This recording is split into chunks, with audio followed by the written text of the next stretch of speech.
Ukraine's president has signed a deal with opposition leaders to put an end to the bloodshed and violent protests engulfing the capital, Kiev.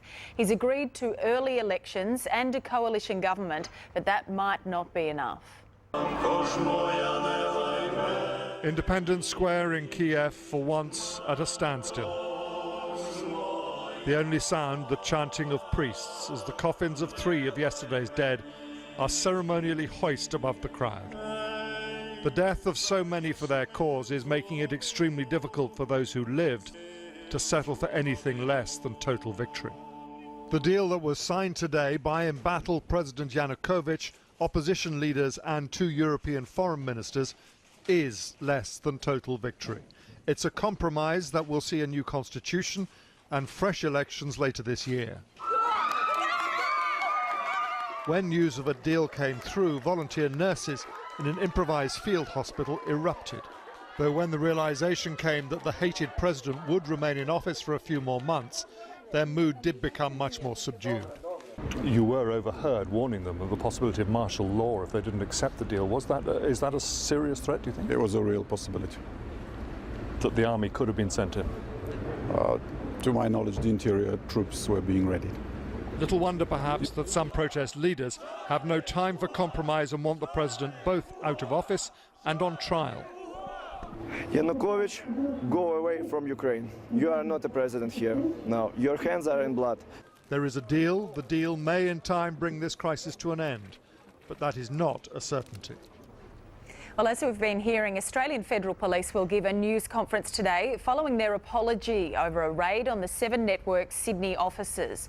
They were looking for evidence of a cash deal for an interview with Schapelle Corby, but yesterday a statement was issued admitting a 7 lawyer was wrongly accused of committing a crime. They say a word processing error was to blame. Mercedes Corby hasn't been able to convince Indonesia's Justice Minister that an interview should go ahead. And we will bring you that news conference live in full at 9:30 a.m. A man has been charged over the mysterious murder of a couple in Melbourne's southeast. Robert and Cheryl Adamson were found dead in their Murrumbeena home on Wednesday. Police haven't said how they died, but described their injuries as brutal. Detectives removed firearms from the property and say they're not part of the homicide investigation.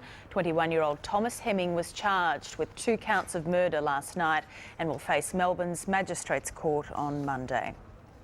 There's been a major bomb scare on a Brisbane highway overnight. A man in his 30s was pulled over by police during a routine patrol of the Ipswich motorway around 8 p.m. They searched his vehicle and found what they describe as suspicious devices and chemicals. An exclusion zone was set up and specialist police conducted a series of controlled explosions.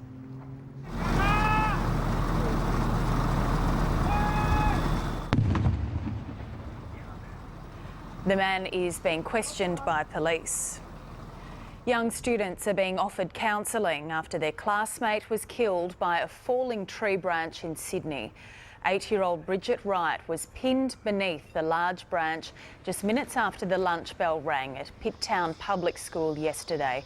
She went into cardiac arrest and died soon after.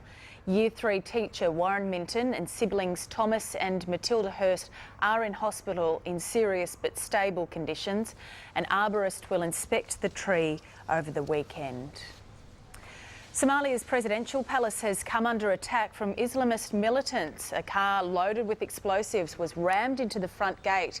Armed men then stormed the compound in a hail of gunfire. They were killed by palace security, but not before taking out 2 of the president's staff. The president himself was not injured. Al-Qaeda-linked Al-Shabaab rebels have claimed responsibility for the attack. A Libyan government official and 10 other people have died in a military plane crash in Tunisia. Officials say the plane suffered engine trouble and came down in a field. Local firefighters tried to douse the flaming wreckage but couldn't save the passengers. On board was a Libyan official involved in the uprising against ousted leader Muammar Gaddafi. He was being taken to Tunisia for medical treatment.